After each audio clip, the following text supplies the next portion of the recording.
Assalamualaikum warahmatullahi wabarakatuh. Banyak di antara kita yang mungkin akan bertanya, apakah saya bisa menunaikan ibadah haji walau keadaan miskin atau serba kekurangan?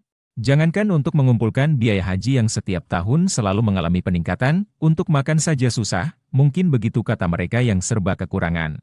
Haji ataupun umroh memang akrab dengan orang kaya, karena ibadah ini membutuhkan dana yang besar. Biayanya bisa dikatakan tidak akan turun. Tahun demi tahun, biayanya selalu saja mengalami peningkatan. Dari biaya 10 jutaan bisa menjadi 35 jutaan sekarang ini, walaupun begitu, jumlah jamaah haji dari Indonesia tetap tidak pernah susut, bahkan jumlah antriannya semakin banyak saja. Namun, apakah bisa dibayangkan jika ada yang menunaikan ibadah haji hanya dengan modal Rp1.000 saja? Mustahil memang. Namun jika Allah Subhanahu wa Ta'ala mengatakan, kun, maka terjadilah seperti yang kisah nyata yang dialami oleh seorang ibu yang berprofesi sebagai pedagang. Ini kisahnya. Pada hari Minggu pagi yang cerah, seperti biasanya saya pergi belanja di salah satu pasar. Suatu ketika, saya belanja sembako pada seorang ibu setengah baya. Ada satu hal yang membuat saya tertarik. Saya tertarik melihat cara ibu tersebut melayani pembelinya. Karena tertarik, setiap saya pergi ke pasar tersebut, maka saya selalu memperhatikan perilakunya dengan seksama. Hingga berani untuk menanyakan siapa nama ibu tersebut langsung pada orang yang bersangkutan. Semakin saya perhatikan, saya semakin penasaran untuk lebih mengikuti secara rutin kejadian yang diperagakan oleh ibu yang bernama Rosmiati tersebut. Saya semakin bertanya-tanya tentang apa yang dilakukan oleh Ibu Rosmiati setiap kali melayani pembeli. Yang membuat saya semakin kagum, setiap kali ia selesai menjual barang dagangannya. Maka secara spontan mulutnya selalu tersenyum bergumam lirih dengan mengucapkan, Alhamdulillah. Senyuman dan ucapan ini selalu dilakukan dan dikatakannya setiap kali selesai melakukan jual beli, baik ketika keuntungan yang didapatkannya banyak maupun sedikit. Mungkin, ini merupakan salah bentuk amalan syukurnya kepada Allah sebagai zat yang telah memberikan berbagai macam nikmat kepadanya. Senyum itu juga sedekah nak, ujarnya lirih kepadaku. Dan yang tidak kalah menariknya, setiap kali ada peminta-minta yang menengadahkan tangannya mengharapkan pemberian, maka tidak ada satupun yang tidak diberinya. Selalu ada saja yang diberikannya sambil mengulas senyum. Hal ini juga berlaku bagi pengamen. Setiap kali ada yang mengamen, maka selalu akan diberinya uang. Meskipun ia sibuk melayani orang-orang yang sedang membeli barang dagangannya. Ia tetap menyempatkan diri untuk berbagi dengan orang-orang yang meminta dan membutuhkan bantuannya. Uang logam Rp1.000 yang selalu disiapkan, diberikan kepada orang-orang tersebut. Sayangnya, saya tidak pernah bertanya kepadanya, kira-kira ada berapa puluh orang dalam satu hari, orang miskin dan para pengamen yang diberinya sedekah. Kejadian ini kelihatannya biasa-biasa saja, tetapi di balik itu ada nilai yang sangat tinggi dalam kehidupan sosial dan kehidupan religius. Di samping bersedekah, Bu Rosmiati rupanya juga tak lupa melakukan amalan-amalan lain, dengan harapan agar semakin dimudahkan jalan baginya untuk menunaikan haji ke Baitullah. Seperti sholat tahajud, sholat duha, sholat hajat dan berdoa. Ucapan syukur yang disertai amalan-amalan telah dilakukan oleh Bu Rosmiati meskipun dengan cara sederhana dan nilai rupiah yang kecil.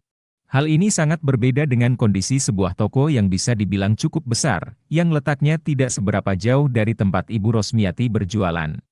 Di depan toko itu tertempel kertas putih bertuliskan kalimat yang cukup sopan yaitu, maaf, ngamen gratis. Sebuah retorika yang cukup sopan dan lembut. Tetapi jika dilihat dari sudut pandang yang lebih arif, kita bisa menyimpulkan bahwa hati dan perasaan Bu Rosmiati jauh lebih lembut dari pemilik toko besar tersebut. Saya menaksir, keuntungan yang diraih oleh si pemilik toko tersebut nampaknya cukup besar setiap harinya. Tetapi ia tidak mau dan tidak rela berbagi rasa dengan para pengamen dan pengemis walaupun hanya Rp1.000 saja. Sungguh sangat berbeda dengan kondisi Bu Rosmiati, yang dagangannya jauh lebih kecil. Tetapi ia mempunyai hati yang lembut dan rasa welas kasih kepada sesama seperti pengamen dan peminta-minta. Setelah diamati sekian lama, hasil dari perilaku Bu Rosmiati tersebut sungguh luar biasa.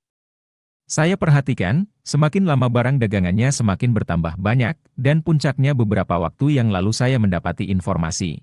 Bu Rosmiati dapat pergi menunaikan ibadah haji bersama suaminya. Saya pun merenung, Allah telah mengganti nilai Rp1.000 yang diperuntukkan bagi orang-orang miskin itu. Uang Rp1.000 itu sekarang berubah dan bertambah besar nilainya menjadi 2 kali ongkos naik haji untuk Bu Rosmiati dan suaminya. Sungguh luar biasa.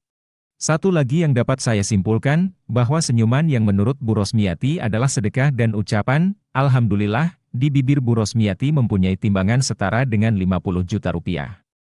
Subhanallah, sungguh luar biasanya itu sedekah. Inilah janji Allah Subhanahu wa Ta'ala yang disebutkan dalam firman-Nya. Dan, ingatlah juga, tatkala Robmu memaklumkan, sesungguhnya jika kamu bersyukur, pasti kami akan menambah nikmat kepadamu, dan jika kamu mengingkari nikmatku, maka sesungguhnya azabku sangat pedih. Surat Ibrahim ayat 7. Dengan melihat contoh sederhana dalam kehidupan semacam ini, sebagai orang yang beriman tentu hati kita tergerak untuk menirunya. Yakni meniru kelemah lembutan dan kepedulian hatinya. Kita juga patut meniru rasa percaya dirinya akan balasan Allah, serta meniru bagaimana cara mengungkapkan rasa syukurnya. Ya, kadang-kadang manusia memang harus banyak belajar dari manusia lainnya. Bahkan dari semua peristiwa yang pernah terjadi di dunia ini.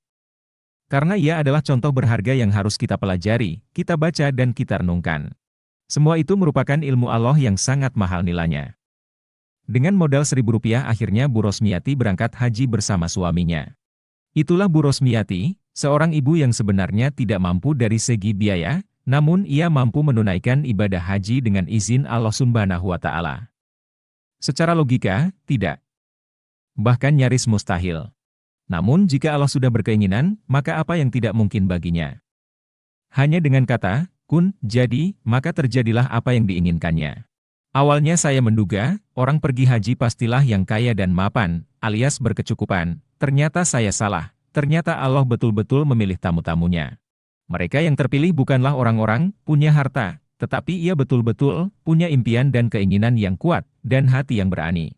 Seperti Bu Rosmiati yang hanya jualan sembako di pasar, tapi bisa berhaji juga. Artinya mereka bukanlah orang-orang yang benar-benar kaya, tetapi mereka benar-benar punya niat dan tekad untuk berhaji. Jadi sesungguhnya jelas, selama kita memiliki keinginan untuk menunaikan rukun Islam yang kelima ini, maka kita akan mampu melakukannya.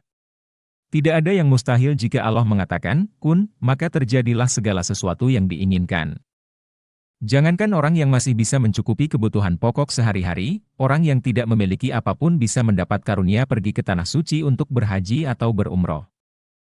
Siapa sangka, seseorang yang bisa saja merasa lemah secara ekonomi, namun 2, 3, 5 hari kemudian, Allah bisa saja membuat kuat perekonomiannya.